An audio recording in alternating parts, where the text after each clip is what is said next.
What's up, guys? Welcome to gootalks number 11. Who's counting? My name is gootecks. Thank you for joining me here on this fine Thursday evening.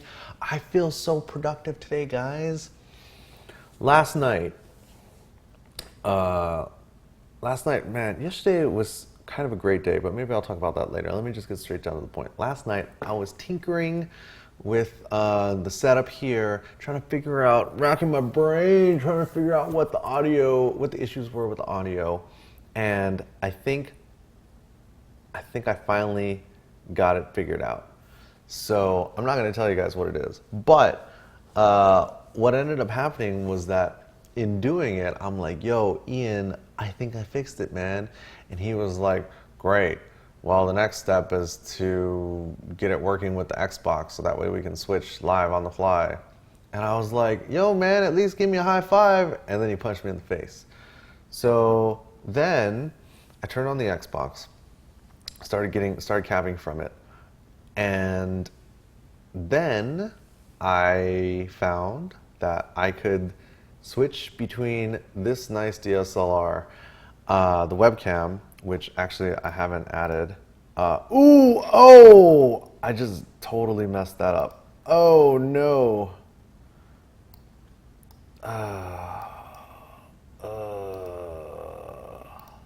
Hold on. Let me fix this. I'm so sorry, guys. So sorry. Feel free to tell me about how much I suck. All right, let's take that down, take that in, take that in. Okay, all right, close enough.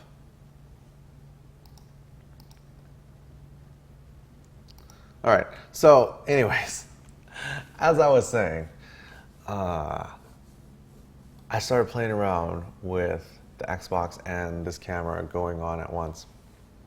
And I spent a little time at Wednesday Night Fights yesterday. Shout out to everybody that I chilled with and hung out with yesterday. That was fun. Ian actually shot some stuff for a new mini documentary series that we're going to be putting out here on Cross Counter. And the first episode is about the history of Level Up and how they kind of grew and changed and now have, evolved to the point where they're doing Wednesday Night Fights every week at Super Arcade. So anyways, I was playing a little bit at Super Arcade and it was so frustrating because I don't know if you know this about me, guys, but I can't stand losing.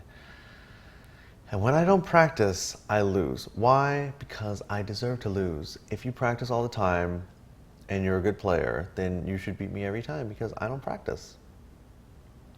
So I came home, think I got it figured out, connected the Xbox, and then started playing online.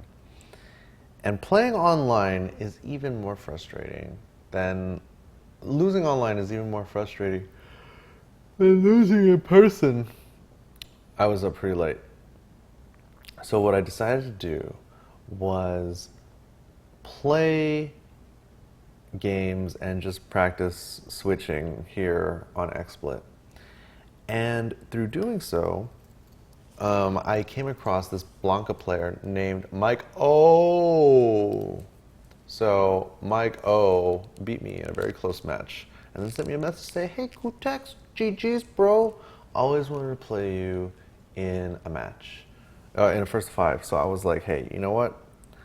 This guy just beat me and I want to see if I can actually produce something interesting now, being able to use the DSLR and capping from the Xbox and being able to switch between the two.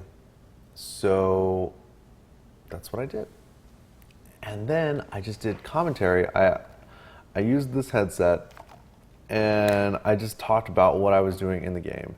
And it was a lot of fun. It was very frustrating and I cursed a lot because I have a dirty mouth. And then when all was said and done, it came down to the last game and it was like half an hour. And it was fun to switch between the different camera angles because I have this one and of course then I have this one. Maybe I should have, hold on. Let me move that here. I'm so fancy.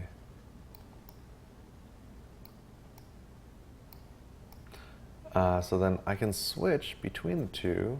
Boom, boom, boom, boom, boom. Except now I can integrate it with the Xbox.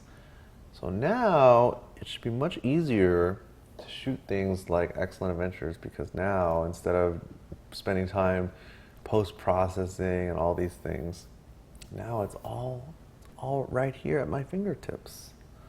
So I put it up online, and I'm very pleasantly surprised with the response because people are feeling it. So now I feel like I could make a video for Street Fighter 4 every day of just me playing online and basically doing live commentary. And the response has been pretty good, so I'm pretty happy with that. Now, yeah, exactly, holy shit, technology. The problem with doing ranked live on stream is, of course, that I'm limited here by internet. But hey, maybe what I need to do is get a Verizon 4G hotspot. The problem is, I just don't think that many people would watch to make it financially viable, because those things are expensive and bandwidth is expensive. But anyways, I thought, all right, well, maybe I can just do one of these every day. And then I thought, wait a minute, there's another game that I know how to play.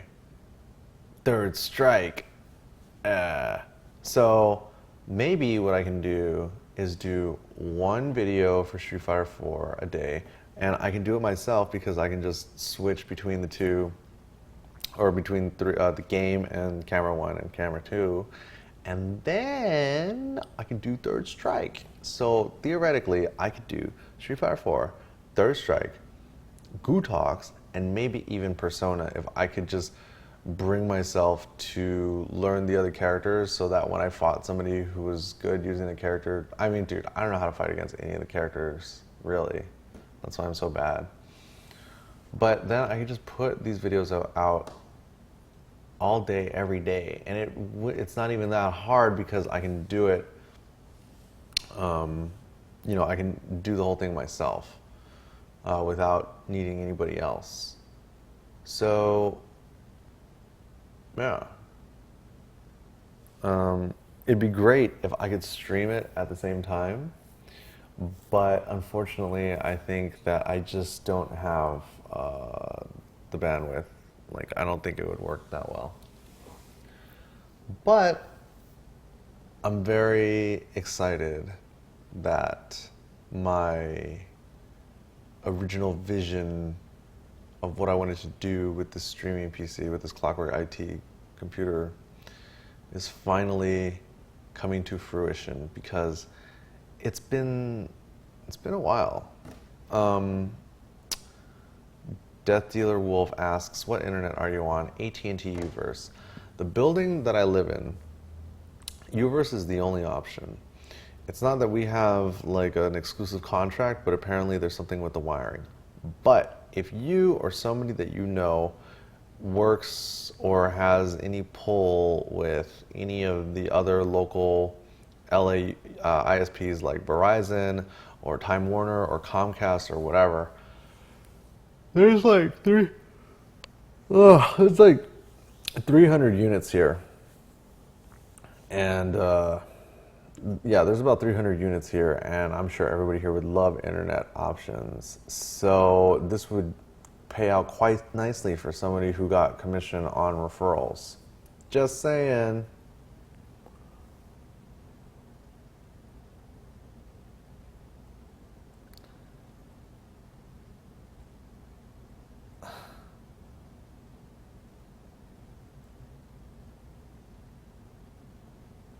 All right, yeah, see what you guys can do. So that's kind of been like the latest development. In other news, I guess, you know, it was interesting too. Like, I've been pretty burnt out on playing and the whole thing recently, but playing and just basically like talking out loud about what I'm thinking or about to do or think they're gonna do seems to make it a lot interesting because prior to now, all these thoughts just kind of existed in my head. And sure, maybe I need to swear less and not get so discouraged when I'm playing, but it was still a lot of fun. So maybe, maybe this will prove interesting. You know, I find that there is an underserved need for. Okay, I actually had this discussion yesterday with somebody about declining tournament turnouts, right? For example, first week a game comes out, let's say it gets 80 entrants. Next week it gets 90 entrants, and then the third week it gets 30 entrants, right? And what does that mean? What can we glean from that? Does that mean that everybody just stopped playing the game? My position is that I think that most people, I would say 90% of the fighting game community is not trying to actively get better because they don't care or they don't have the time or they don't have a lot of experience. 90% of the community, I think, oh, I'm sorry for yawning. 90% of the community, I think, just wants to play casually with their friends, and all they care about is having fun with their friends or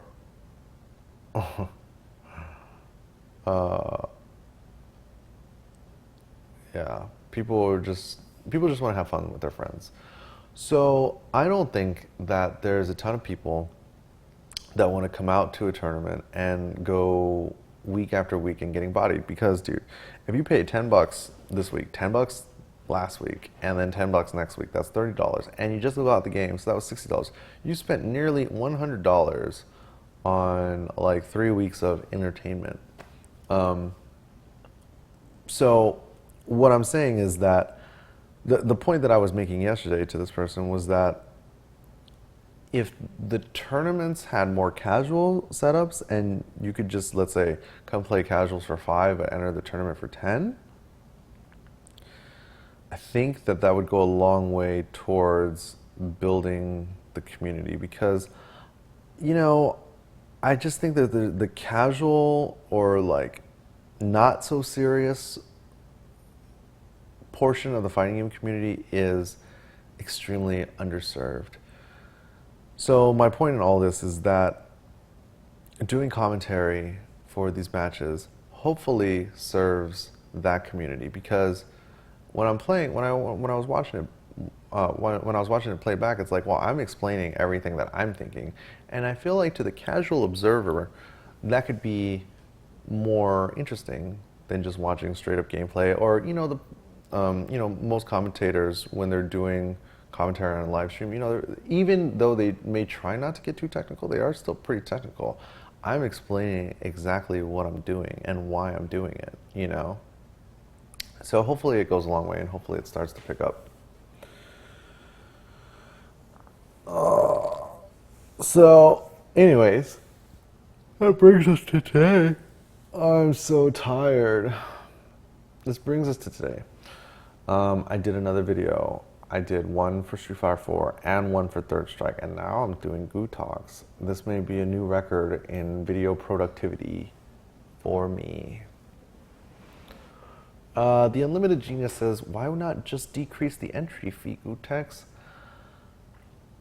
I just don't think that even if the tournament was $1 to enter and you still got bodied every week, eventually you just be like, oh, this is retarded, because then people are like, what am I even playing for? What am I going to do with $30 that I won from a 30-man tournament? Calcifer says, what other games do you play outside of fighting games to keep it fresh? Nothing. Although I did try Minecraft for the first time about 2 days ago, thanks to Coogie from Broken Tier. So that was fun.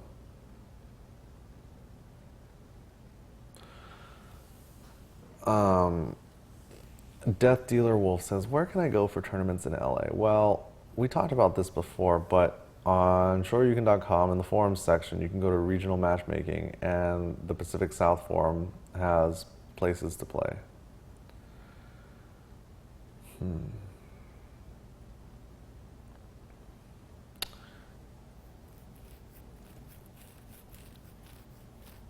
So, anyways, moving forward, what else has been going on? Yes. So, I had a conversation with somebody very close to me about international shipping. Basically, this person had constructed an order for someone. She makes clothing. So what she did was she made some of these outfits for a friend of mine. And the time frame on producing the costumes was kind of rushed. And she basically, they have to be there by Saturday because there's an event on Saturday. And so she finished everything up. I mean, there were some last minute changes in addition to the project by the client.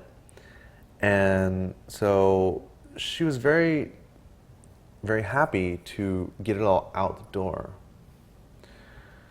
But something happened. There was some sort of confusion at FedEx. And basically, they accepted the package without accepting payment from her, as well as without taking her money. Basically, they said that they were going to bill her once it was delivered.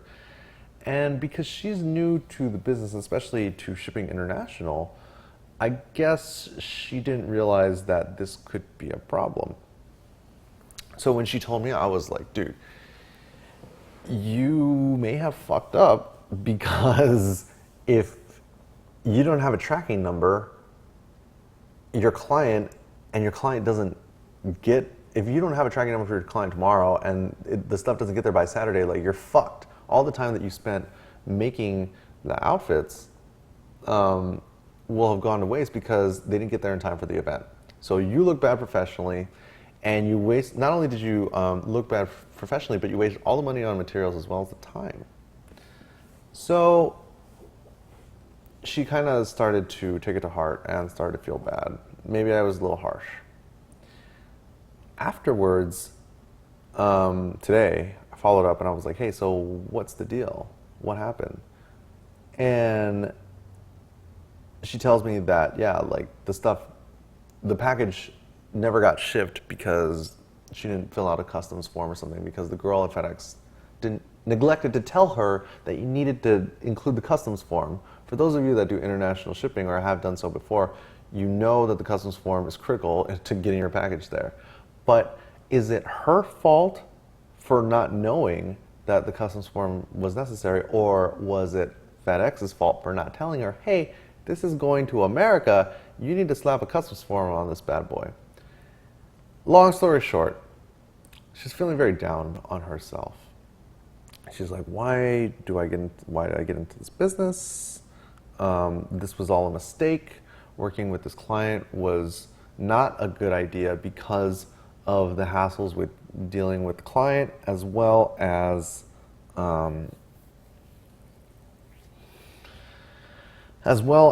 the potential error with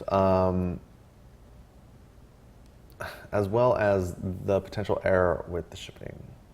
So I had to tell her something that I have to remind myself of a lot, because she was like, like, every time I do something, it's like a total failure. And I'm like, look, there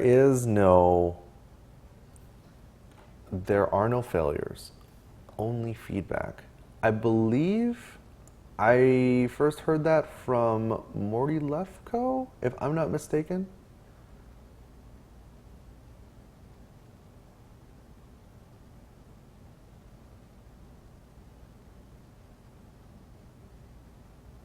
So there are no failures, only feedback.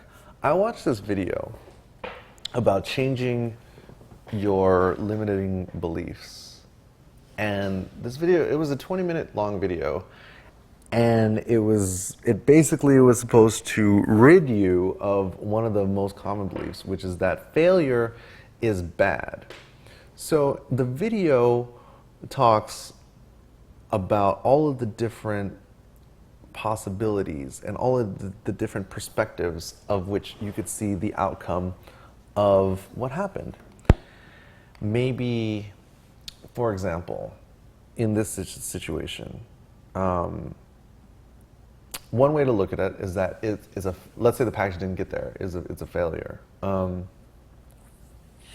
But by reframing it and thinking of it as feedback, then that changes everything. Because then it wasn't a failure, it was just the specific outcome of not being diligent enough or experienced enough to know that when shipping international stuff, you need a customs form, you need to have confidence in your, you need to have confidence in, let's say, the people that you're dropping off the package with, you know? So there are all these different ways to look at it, and thinking that it's just a failure is just one of them, and probably the most mentally devastating.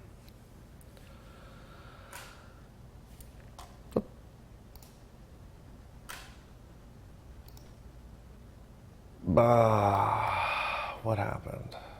Oh, there we go, we're back.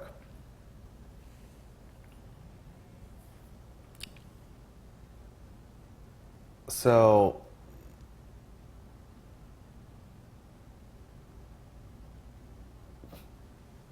sorry.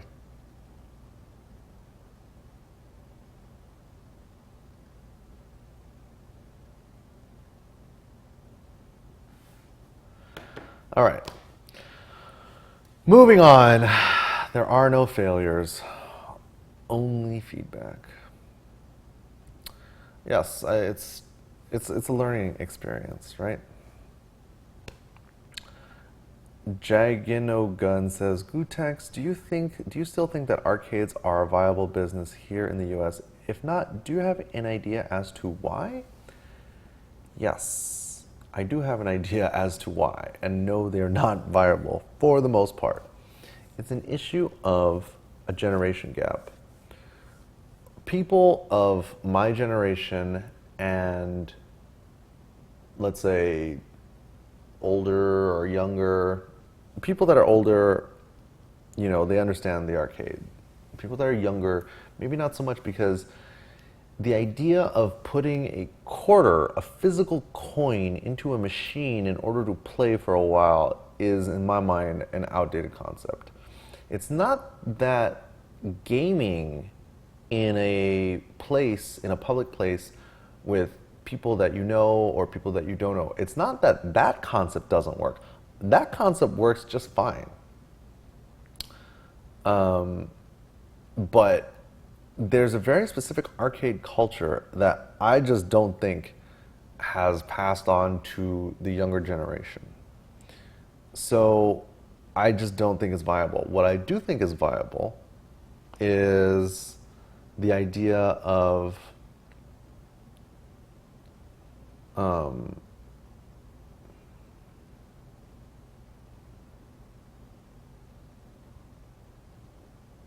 hold on.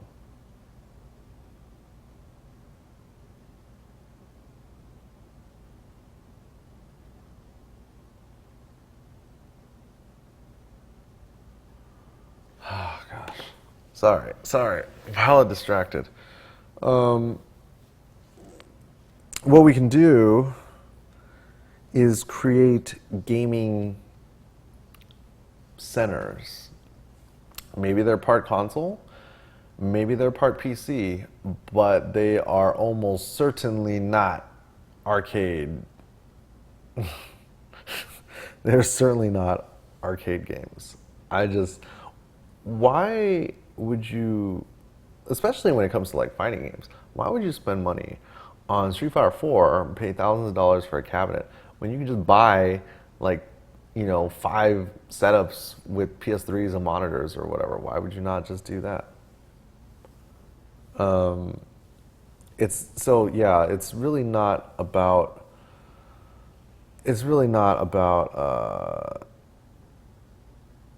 putting quarters into machines. It's about creating an environment where people can play games with each other, you know, either for funsies or competitively or both, depending on the time of day. So, you know, PC cafes or whatever you want to call them with console, I think that's viable. I think the idea of a video game bar, like what Insert Coins does in Las Vegas. By the way, Chris, I get if you're watching, I'll be hitting you up soon. And maybe even an esports bar. An esports bar might be extremely viable in the future, not too long from now. So yeah.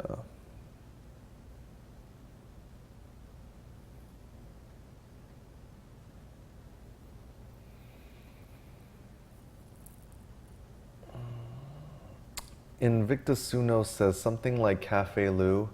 Absolutely. If we can combine gaming with Cafe Lou, I'm in there. If anybody wants to help with that initiative, I will fully support and be on board with mixing Cafe Lou with gaming. For those of you guys that don't know about Cafe Lou is a cafe in Westminster, around, I think it's Westminster or like Garden Grove or something, around in the same plaza as Alex's Arcade, which is this little spot down there. But anyways, Cafe Lou has just, it's like Hooters for coffee, but with more hot Asian girls and not dressed in uniforms. They're just usually wearing like bikinis or lingerie, and they just come around serving you overpriced, kind of mediocre tasting drinks. But what a great environment. How do we get, yeah, thank you, Dark Dealer Wolf, for posting the link in the chat. Can we get more of that, please? If you're not, okay, Dojo Tron says, what if you're not Asian? You may want to go with somebody who is. It's like, how comfortable are you going into like a serious Asian restaurant as a non-Asian person? About as comfortable as you would be at Cafe Lou without an Asian person. So it kind of depends. But, and apparently at some of the, and I don't know, apparently at some of these places you can get some special treatment in the back, but that is definitely reserved for only the people that they know, I'm sure. So if anybody wants to open one of those downtown LA, you let me know. Because I'm all about it.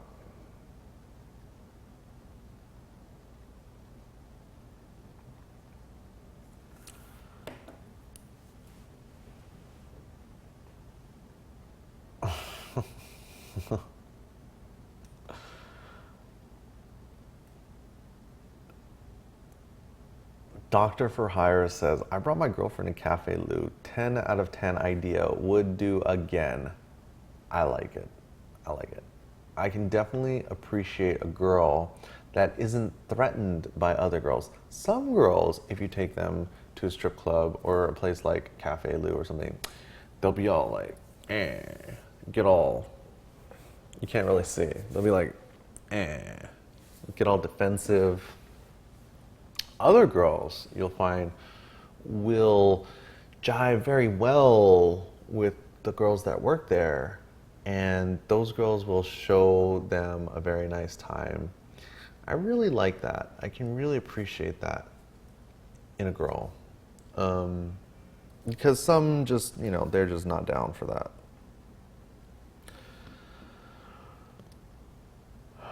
They're not necessarily lesbians, they're just girls that appreciate other girls, you know.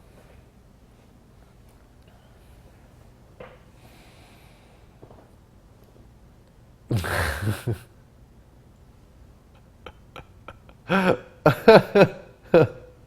guys are so funny.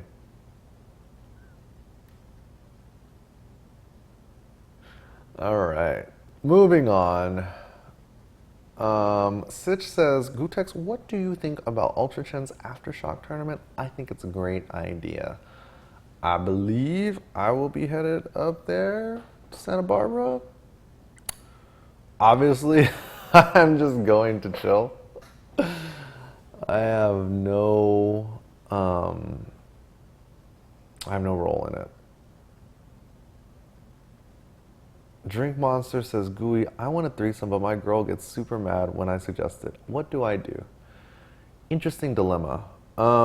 First of all, she probably feels threatened that you want to bring another girl into the bedroom with her. Because she probably just thinks, and almost certainly rightfully so, that you just want two hands on your joystick pushing your buttons. And, you know, there's nothing wrong with that, but if she's not down with it, then you kind of have to be like, look, I want you to have this experience. This experience is for you. Don't you want, wouldn't it would, it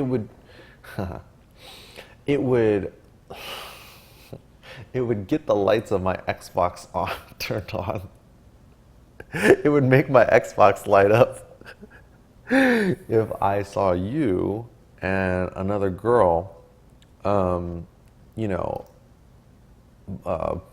pushing each other's buttons or playing with each other's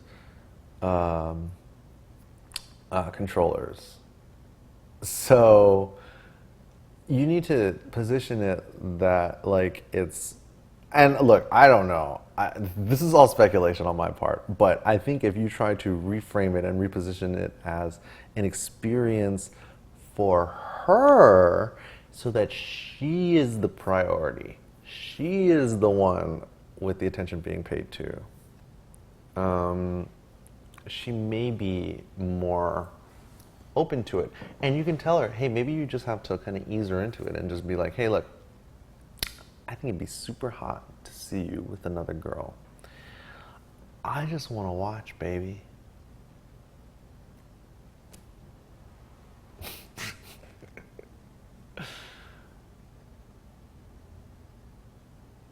Poopy Peepee says, Gootex, are you going to address Mike Ross's decision? I thought everybody knew, to be honest, or I don't know. I don't know. Who knows? I'm pretty sure I told you guys before that all of our contracts expired in June. So, you know, whatever. It's okay. The Turn says, Gootex, I'm 26 and was flirting with 18 and 19-year-olds. How young is too young? You know, in my mind, if you're okay with it, hey, nobody can judge you but you. So, hey, who cares?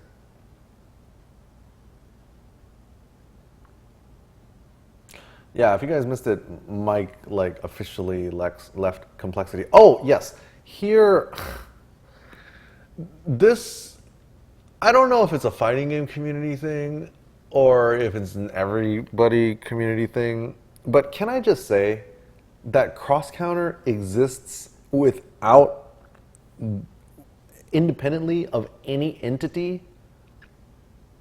Like, if Mike or Combo Fiend or myself are part, like this, maybe we should have done a better job explaining this. But Team Complexity Cross Counter was a division of Complexity, right? But Cross Counter as a brand, as a company, as a YouTube channel, as a network of web shows like Excellent Adventures, Cross Counter Live, Running Sets, all of that exists completely separately and independent of any other entity. Meaning that we can do things like be part of the fighting game division of Complexity, And once that ends or whatever, Cross Counter as a company still exists. So people saying that, oh, like Complexity owns Cross Counter or whatever is just completely inaccurate. 100% inaccurate. So I just wanted to, I don't know, kind of put that out there. And I mean, it's no hard feelings with anybody. Like, Complexity is cool. Like, those guys are great. My computer, like, I love those guys. Those are my boys. But it's very irritating when I see like random YouTube comments or comments on websites talking about how like, oh, like Complexity is shutting down Cross Counter or whatever. Like that's like ludicrous. That just doesn't even work. Blood Red Happy says, so what is Complexity? A gaming company? Ginger Ale? Ginger Ale? I was like, what is Ginger Ale? Ginger Ale. Ginger Ale manufacturer. Complexity is a pro gaming team. They have a StarCraft division, League of Legends, Dota. They have sponsors that help pay for the bills and all these things. Like, it's a team. That's what it is.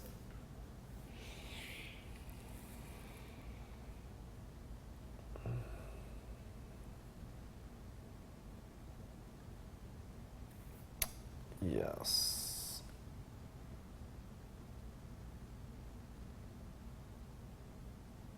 What?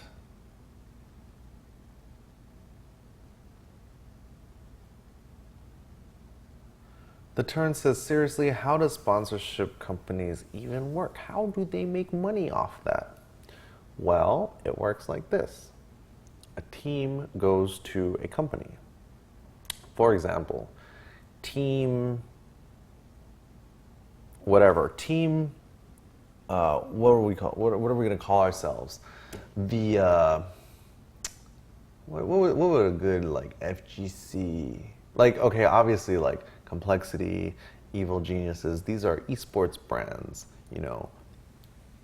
but let's say that you and I, Stream Monsters, were a team that was generated from within the FGC. And don't say Broken Tier, because Broken Tier was a brand of, a clothing line before they had a team.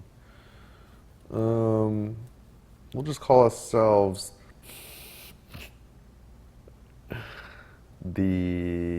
Short Swing Blow. Team Furious Artists. Furious, oh, that's too hard to say. Anyways, let's just say the Fighting Rabbits. All right. So the Team Fighting Rabbits, right? What we're gonna do is we're going to go to different companies. Maybe they are computer hardware manufacturers.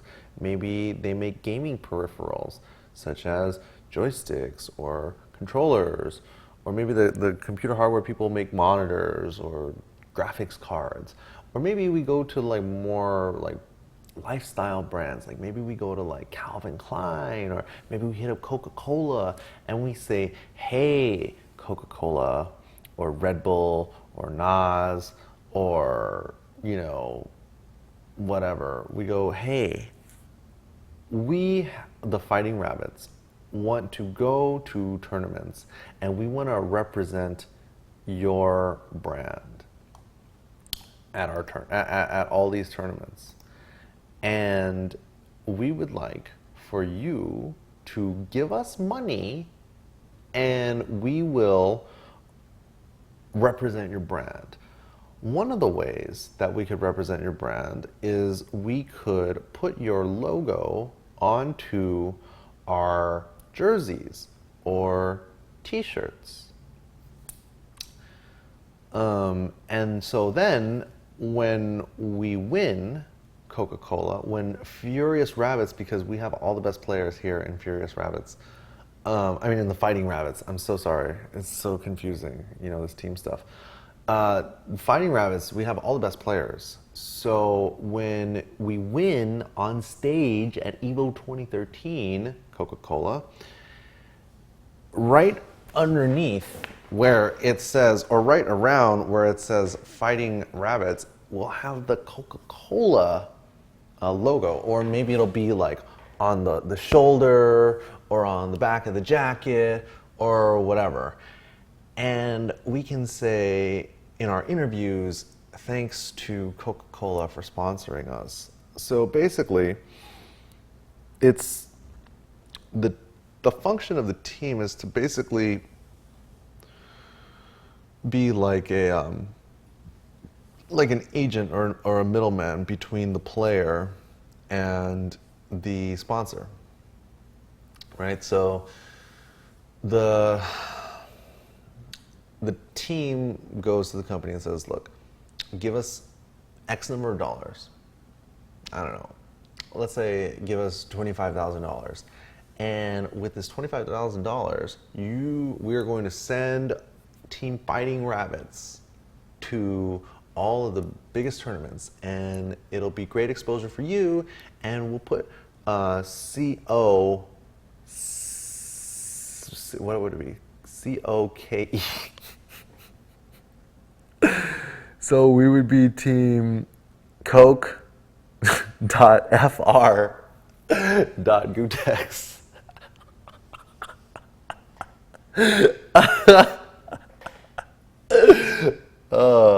So basically, the job of the team is to go out and get money from sponsors.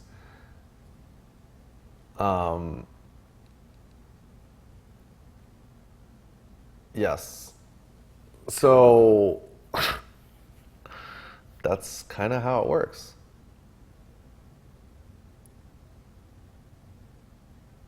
Right, yes.